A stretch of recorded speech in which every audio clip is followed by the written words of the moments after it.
Welcome. 3 stories about the system we trust to take care of us. 2 actually happened, 1 is completely made up. The catch? They're all written the same way, so you just can't go by how it sounds. You have to go by how it feels. Let's go. Welcome back to Two Real, Two Truths and One Lie. 3 actually happened, completely made up. Your job is to figure out which one. This week, every story is about the same thing. Systems we have set up to help us, algorithms we trust, automation we enable, and then something goes wrong. And we realize we have no control over what we thought we controlled. And in every case, the question isn't just real or fake. The question is, when the system you trusted makes a mistake and somebody else gets hurt, who actually pays the price? There's no right answers, just gut reactions. Let's get into it. And if you're new, as always, please subscribe now on wherever you're watching us. We do this every Monday, 2 real, 2 truths, and a lie. So we'll jump right into our first story this evening. Story 1. Am I the asshole for being angry that I had to rearrange my entire evening because my smart fridge delivered my mother's food to my house? I need to know if I'm overreacting. I'm 42 years old. My mother is 78. She lives alone about 45 minutes away. I help her with groceries because her mobility isn't great. So we set up a system. I have a smart fridge that auto orders my weekly grocery list every Monday at 9 a.m. It's delivered to my house Monday afternoon. I also have a delivery account set up for my mother's address. So every Monday at 10 a.m., her groceries get delivered there. I help pay for it. It's a system that works, or it worked until last Monday. Monday afternoon, I got home from work. There were 2 massive grocery deliveries on my porch. One was clearly mine, items I ordered. One was everything my mother ordered: frozen food, refrigerated items, fresh produce, things you need to stay cold. They've been sitting out on my porch in the heat for who knows how long. But here's the thing that made me panic. Part of my mother's order was her medication. She takes a medication that needs to be refrigerated. It's supposed to arrive Monday afternoon, so she'd have it for Monday night. It is now sitting on my porch in the heat, potentially compromised. I immediately called my mother.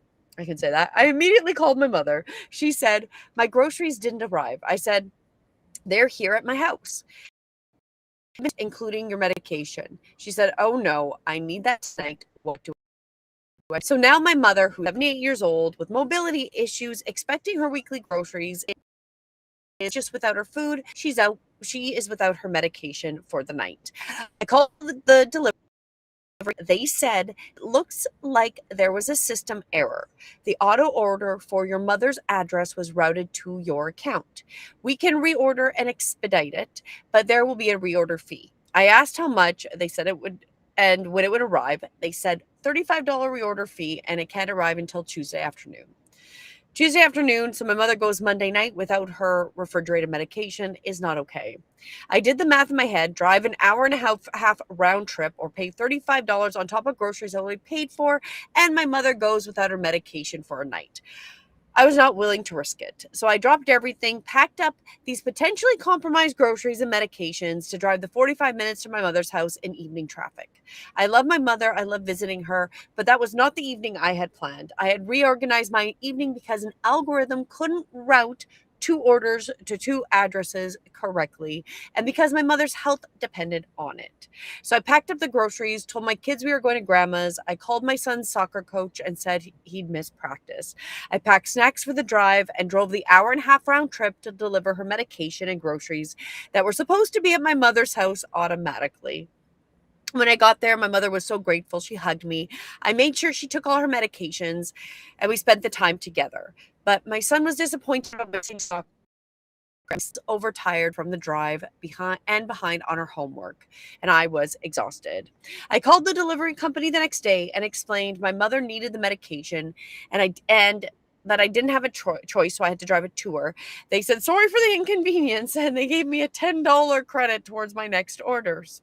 So $10 for an hour and a half of my time, for me having to rearrange my children's schedule, for me having to drive in traffic, and my mom not actually getting, her order. And so yeah, reorder fee of $35 and a $10 credit. And my mother still didn't get her replacement medication until the next day. What kills me is I set it up specifically to avoid having to manually manage my mother's care. I set up automation so I wouldn't have to be the one coordinating it, especially for something as important as her medication. The system failed, and instead of the company taking responsibility, I had to become an emergency delivery driver. So, am I the asshole for being furious about this, for feeling like this system I trusted to help me actually save time and make things more efficient actually put my mother's health at risk?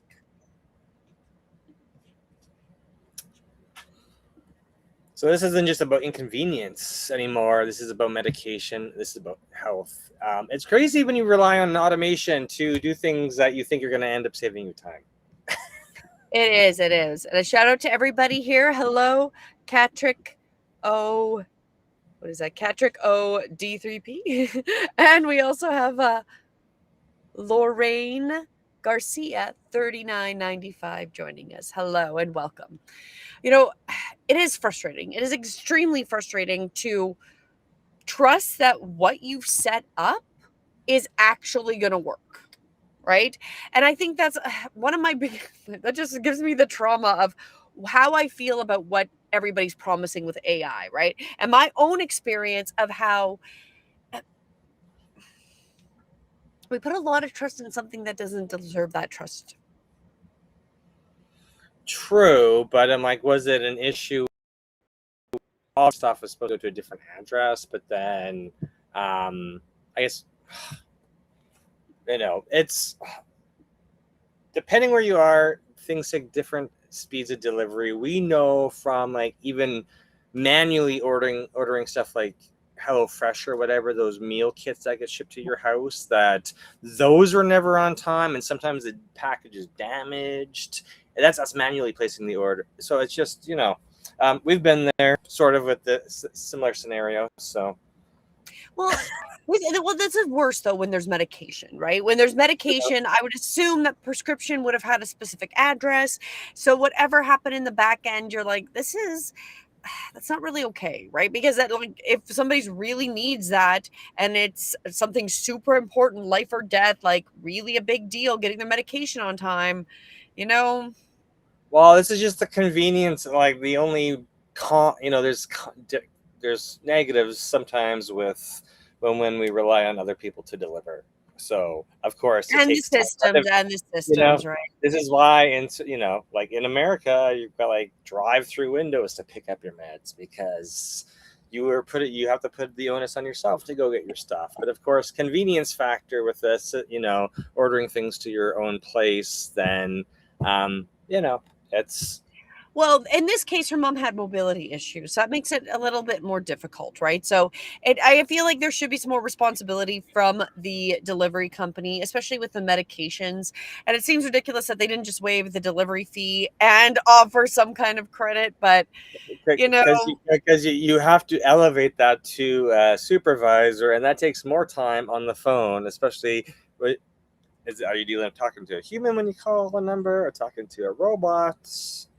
All that stuff takes time. Of course, she was calculating how much time it took her versus, she wasn't planning to do that in her schedule.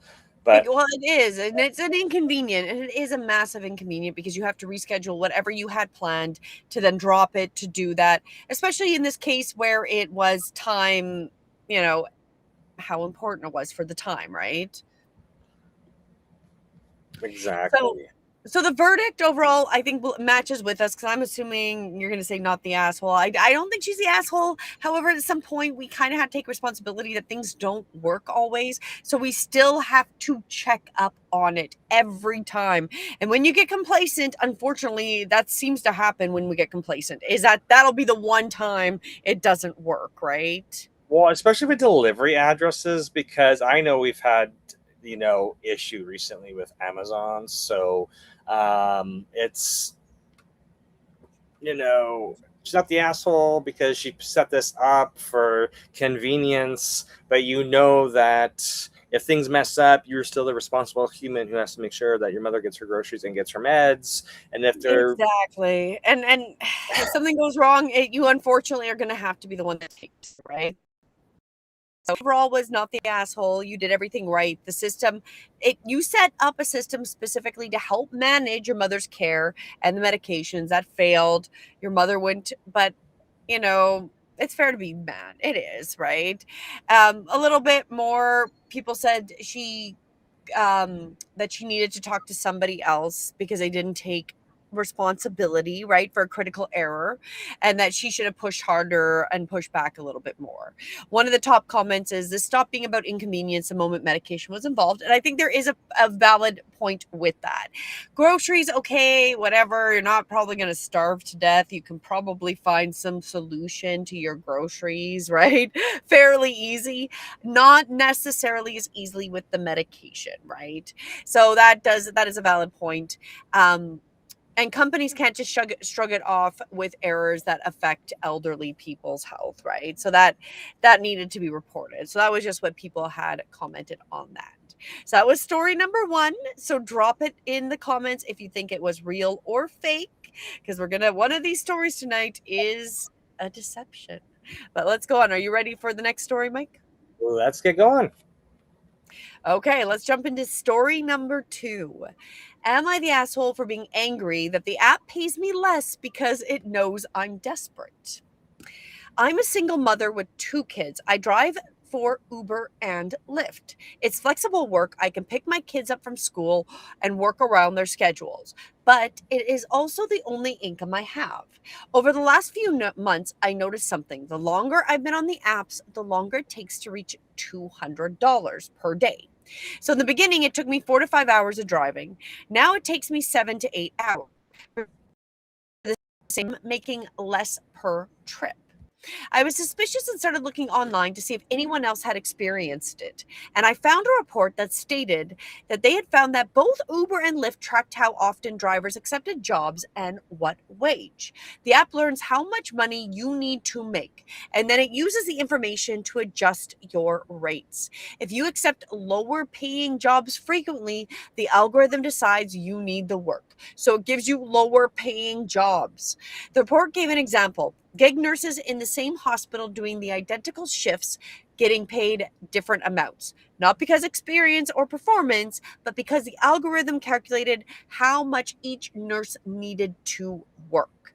The nurses with fewer financial options got paid less. So that's me. I have no other income. The app knows I will accept lower paying work because I have to. So it offers me lower paying work. It's not a glitch, it's a feature. The algorithm is designed to find the minimum amount of money you'll accept without quitting. I tried to decline the lower paying rides to prove a point, but then my earnings dropped even more. The algorithm seemed to punish me for being selective. I have kids at home waiting for me. I can't afford not to work. So I accepted the lower paying rides, and the algorithm registers my acceptance. And the next week, the average pay per ride is even lower. It's a cycle. The app is literally profiting from my desperation. The companies call it flexibility. They call it gig work. They sold me on independence and control. What they actually did was build a system to measure my desperations and charge me for it. The more desperate you are, the less you make, and the less you make, the more desperate you become. So am I the asshole for being angry that I'm trapped in a system designed to exploit how much I need to work? Okay, wow, that's a different type of story. um, Well, okay, taking a step back, over the last number of weeks, we have been talking about employment and the whole AI thing and working against you on your resumes, whether it's ageism or whatever the reason is that you're scored low on your resume, and then it affects everywhere you apply, because literally it's like what, 2 companies that are using the same, that are developed AI, and they're all literally reporting the same thing. Doesn't matter what company you're applying through, right? So they're all using the same technology behind, which is scoring you. So is this even surprising? It's kind of well, not. Well, not really surprising. It's just, and I know people who work at these companies, right? So I know what are like anybody I'm friends with, what their experiences have been doing it across different cities and states. So, but I don't have this experience. So, but I'm like, of course, It I, just it feels so much like everything's a trap.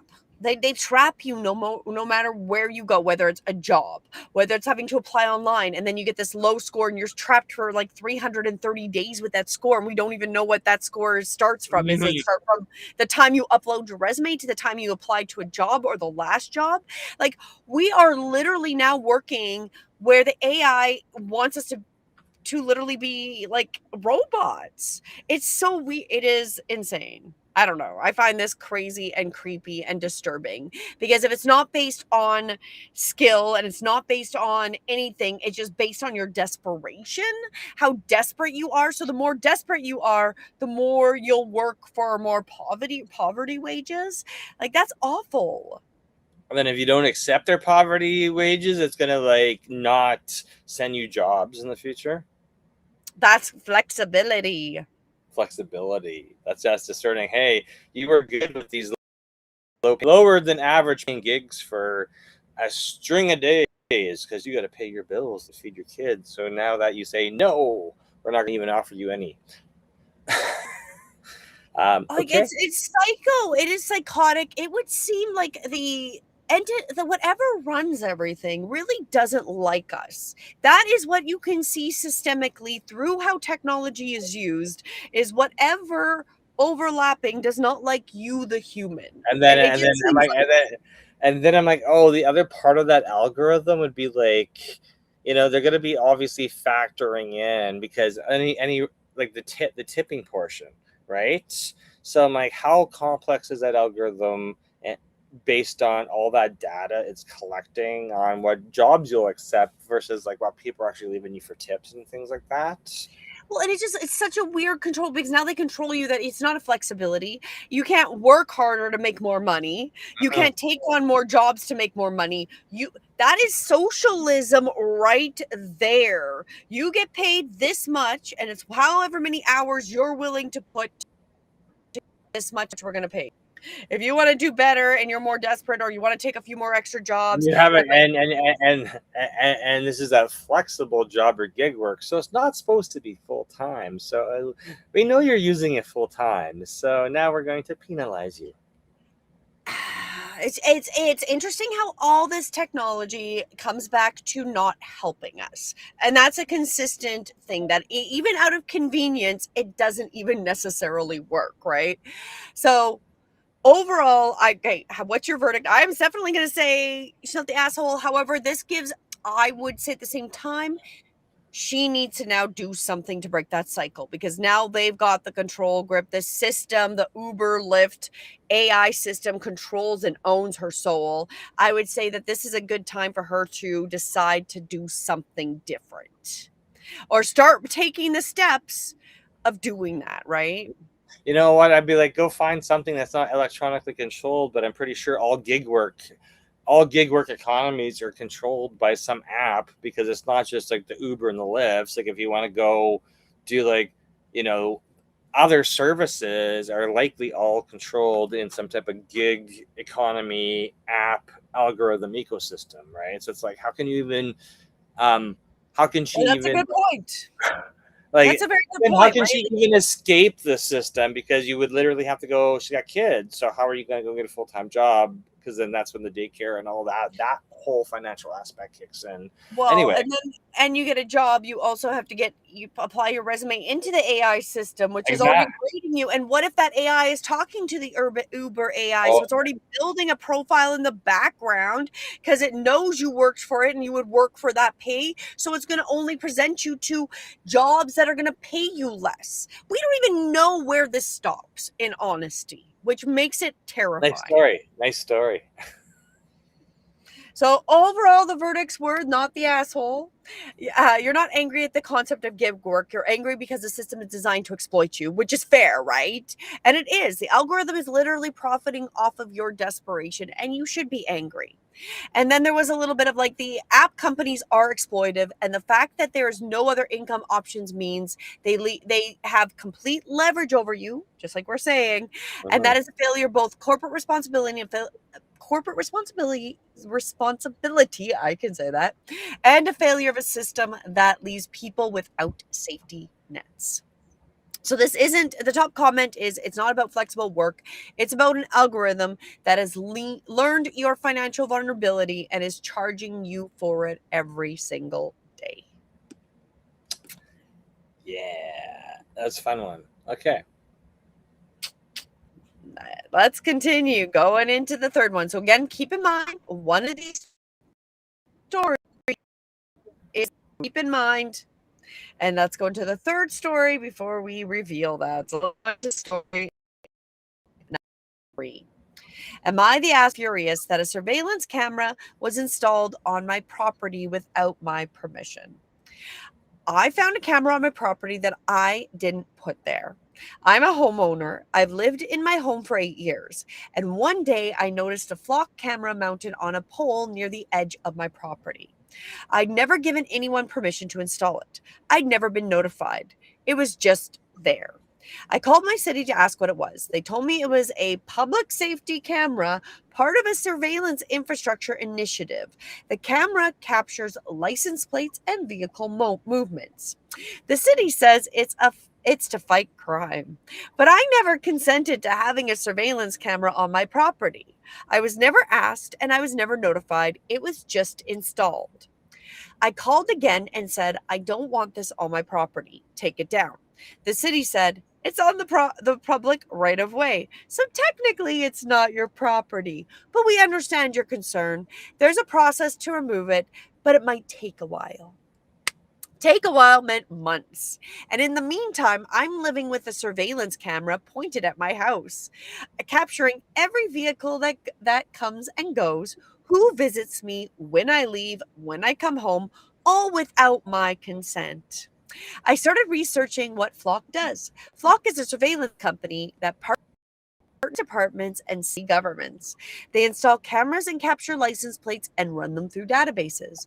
If your plate matches a hit, which could be anything from a stolen car to a wanted person, the system automatically alerts law enforcement. So now every time I drive away from my house, my license plate is being captured and scanned. Every time a family member or friend visits, their plate is captured and scanned. I didn't agree to this. I never asked for it. It was just installed. What killed me is when I asked the city about the installation process. They said it happens all the time. They install the infrastructure first, then debate the right issues later. This is how surveillance states gets built. Not with permission, not with transparency, just infrastructure goes up, rights are debated after. I finally got my camera removed after months of calls and complaints, but now I am aware that my city is installing surveillance infrastructure on properties without owner consent, capturing people's movements and license plates and calling it public safety. So am I the asshole for believing I have the right to know what surveillance is happening around my home, for demanding consent before my movement and my visitors' movements are tracked? This reminds me of being in Dubai, where everywhere you go, there's cameras everywhere. Um, I don't think she's the asshole at all because that is creepy, and I would not agree to that. The fact that she just shows up at home and it's installed is mind Well, blowing. I'm like, are they doing a sting operation right in her neighborhood? At her own house is like, really, like that's insane, right? And these are going up, and the fact that we the system cares so little about you that it's going to infringe on your rights and on your property, and then you can fight it after the fact. act. And if you don't have the financial means or the rigor or the gust and can just push and fight, you will be stuck with it. They're gaming that you don't have the money, you don't have the time, you give up before. And that's how the surveillance system is going to get in place. It's not because we consented to it. It's because a lot of people will just give up when they're told whatever, right? They're not going to push. There is very few people that will really push against the system.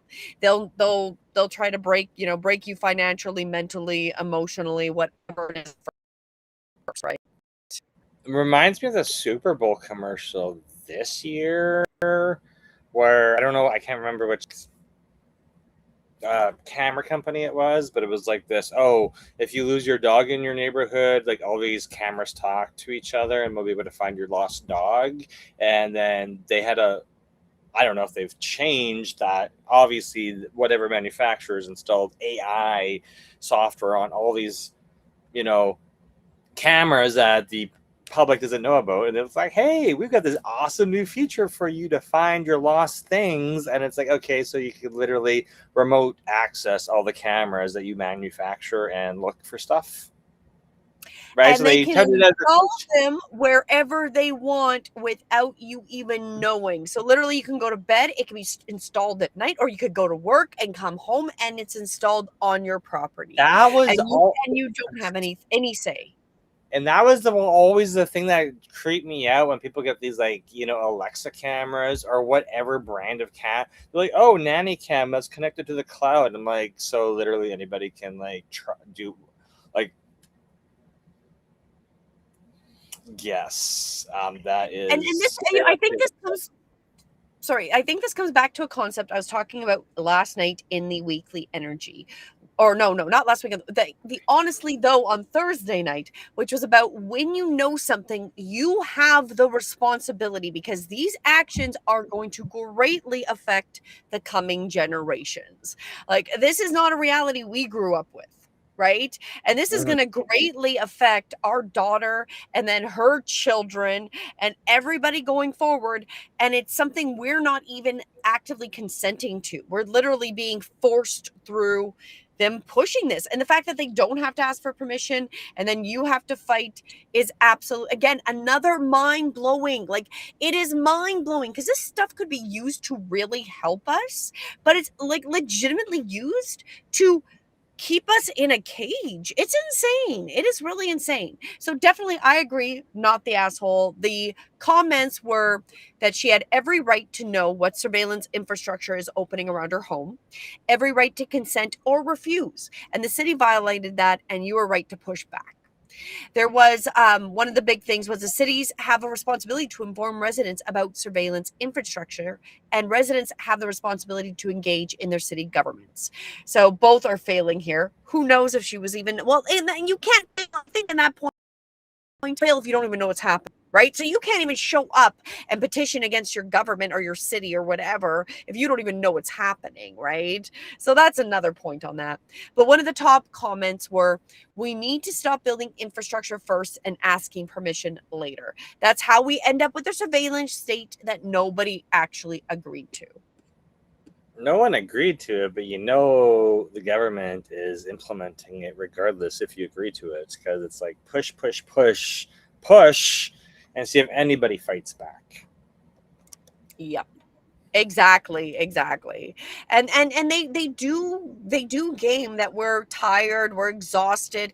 And this is what I was really attempting to persuade in the honestly though on Thursday was when you know something, you now have a responsibility to do something about it. Whether you know exactly what to do and what the right steps are at that moment, you might not. You might not have full clarity of what you need to do, but you need to know you need to do something about it. So you need to like talk about it. You need to keep it in your mind. You need to remember and not go back into that complacency that they're doing it for your good when they're literally choosing to. Well, first off, you got corporations choosing. Let's go through those stories. Story one, you've got the, like just straight up technology makes mistakes to begin with. So, which is also detrimental. So, medication is sent to the wrong house, which is detrimental because it needs to be refrigerated. So, straight up, we already have, without even adding any maliciousness into it, basic technology messes up. Then, story two, you've got the gig that is watching you and your desperation. So it's going to literally pay you less and less and less because you're not, because it's going to take advantage of how desperate you are, right? So that is, again, that does not show that it works for humanity and for the benefit of us. And then story three, literally the city, the community, government, whatever can go and put stuff on your property without your approval and then ask for forgiveness or take you through courts, or you are taking them through courts to fight after the fact. That again is not demonstrating this is being used to help us in any way, shape, or form. But those are the stories. I will let you jump on, Mike.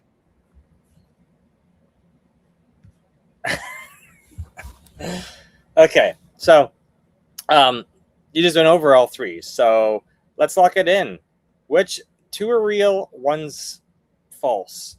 If you're new, subscribe now. We do this every Monday.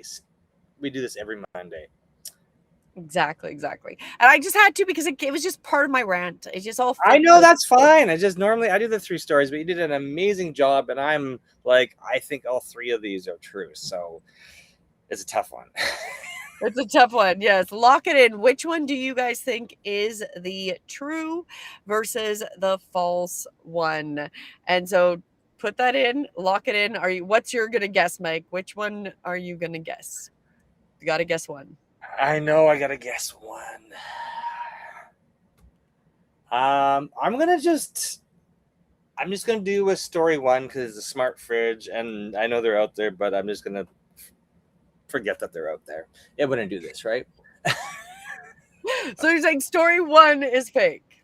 Exactly. I'm saying story one is fake because I'm assuming the other two are real, but I could be wrong. So let's do it. We've got a Drum guess roll? from Mind Mystique is guessing number two. Okay. So let's reveal which one is fake. Do a little drum roll for me, please. If you can hear it. And the deception. Story one was a lie. You were right. That was the one that was the least detrimental. Really, was actually the fake one today. Well, as I said, I know Uber and Lyft drivers who've been doing it long term because they were kind of whatever their life story is. They're doing it long term. I've heard this. Three. I'm like, come on. There is some cities have had cameras, and if you don't think they're tracking you, then they're just gonna say it's public. It's public. It's in public. It's public. It's public interest. It's safety. It's all about your safety because you can't survive by yourself. It's amazing you've made it this long. It's amazing we haven't bubble wrapped you. It's amazing you survived the time of lawn darts and the walkers that had the wheels, Mike. The smoking indoors when that was normalized. Smoking on planes. Yeah. It's amazing. Well, if we summarize it up, the smart fridges do have an auto order feature. Multi-account delivery systems do exist and routing glitches are real. Medication in grocery orders is also real, and people do get medications delivered through these services. So everything was based on technology that actually exists, but we did not find a specific case and where this actually happened yet. So it is real, but that is the fictional story. That's right. Just wait till next week, right? We'll probably Exactly. I actually said that about that. I'm seeing stories that I'm pretty sure I made up that are now coming to light as being real, or that I had talked about doing as a fake story that I'm like, oh, I didn't do as a fake story, and now I'm hearing it as a real story. Yeah. But story two is real. The Washington Center for Equitable Growth published research showing that Uber and Lyft track how often drivers accept jobs and at what wages, and then they use that data to find your breaking point. Gig nurses in the same hospitals doing the same shifts get paid different amounts based on how much the algorithms think they need the work. This is documented and it is happening.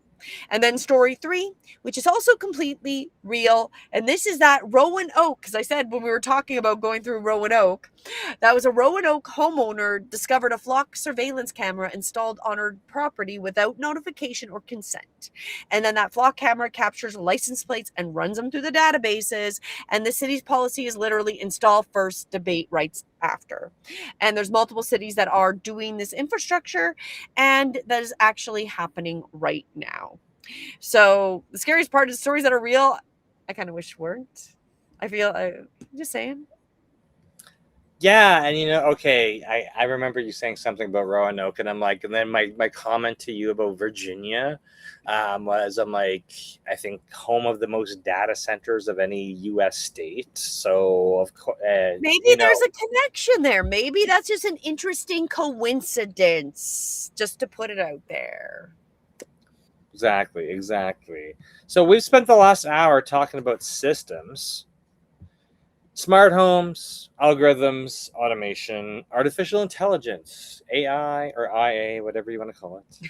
Everyone, it's a joke. It's a joke, people. Every one of them was designed to make life easier. And yet, every story tonight came back to the same question: what happens when the system makes a decision you didn't expect? Because none of the people in these stories were ever careless. They were simply trusting systems that promised to help them. The reality is, technology keeps getting smarter. Sure, it does. Which means people have to become more discerning. That's a skill we believe matters most moving forward. And that is exactly why we built the strategic timing and visibility system. So it's not to give you more information. You've got lots of information, and we've got more than we can probably ever consume in our own lives, right? So we built this to help people recognize patterns before they become problems, to understand timing, to understand and ask better questions, and to make better decisions, and then to actually take action. Everything we do starts with our free Gold membership. Gold is where we share our monthly strategic timing guide, important astrology and numerology dates, reminders for all four of our weekly live shows, and the patterns we're watching together, not just in astrology, but in technology, world events, artificial intelligence, and the changes shaping all of our lives. Because our goal isn't simply to help people collect information, it's to help people become harder to mislead. Harder to mislead, right? Whether you found us through astrology because you're trying to understand what's happening in the world, or because you're building a business, or because you're just simply trying to make some better decisions, the question is always the same. Now that you know, which is what we were talking about, what are you going to do? And that is what our Gold membership is for. And there was another pattern running through every story tonight. The people building these systems have visibility. They shape conversations, they influence millions of people. And if you're building something that generally helps people, your voice deserves to be found too. And that's where the visibility engine comes in. Because visibility isn't about becoming famous, it's about helping the right people discover the work you're here to do. One decision, one system, one video, one improvement at a time. Everything we teach comes back to the same 4 ideas: understand the timing, recognize the pattern, develop discernment, and take action. Because information does not change your life. Your decisions do, and those actions. So if you'd like to continue the journey with us, join our free Gold membership at breathewithinyoga.com. We'd love to have you there and join us with this. So you can get started there, as well as on the IamYouTubeFamous.com. And that's exactly why we have 4 live shows every week. They're not 4 separate shows. They're 4 steps in the same journey. On Sunday nights, 7 to 11 p.m. Eastern, every Sunday, Julianne hosts our weekly energy overview. And that's where we look at the week ahead through astrology, numerology, and collective timing so you understand the conditions. And Monday nights, like tonight, 7 p.m. Eastern, live, too real Two truths, one lie. And that's where we examine technology, AI, automation, and the systems shaping our future. Not to tell you what to think, but to help you develop discernment in a rapidly changing world. Thursday nights, 7 p.m. Eastern, you're here with us for Honestly Though. That's where we step back, connect the patterns, explore what's happening in the world, how it connects to the bigger picture, and ask the most important question: what What are are we gonna do we going to do different? differently because of it? All right. I was What are we trying to say it with you. You were supposed to keep talking. Sorry, I'm sorry. I thought it was I echo. just wanted to emphasize that. Uh, Continue. okay, and then of course, Saturday morning, 9 a.m. Eastern, we teach Visibility University because ideas only change the world when people can actually find them. Whether you're building a business, a message, or a mission, we help you build the systems that make your work easier to discover. It's all about distribution. Yes, it is. Every week follows the same journey. Understand the timing, recognize a pattern, develop discernment, take action, which is our current distribution cycle. So because the world isn't slowing down, because technology isn't slowing down, and AI isn't slowing down. So the question isn't whether the systems around us are going to keep changing because they're going to. The question is whether we're going to learn to see clearly enough to make good decisions anyways. And that's what we're here to help. So, with that, we will see you next time. We'll be live on Thursday for our Honestly Though, where that is, like I wanted to highlight, that is where we really look and go, now that you know, what are you going to do differently? So, really kind of highlighting how the energy is flowing and what is being presented to us. So, we will see you Thursday for our next live. So, make sure you do join us, subscribe, make sure you join our gold. And whenever on that, I'm going to head out. Have a great night. Bye. Bye.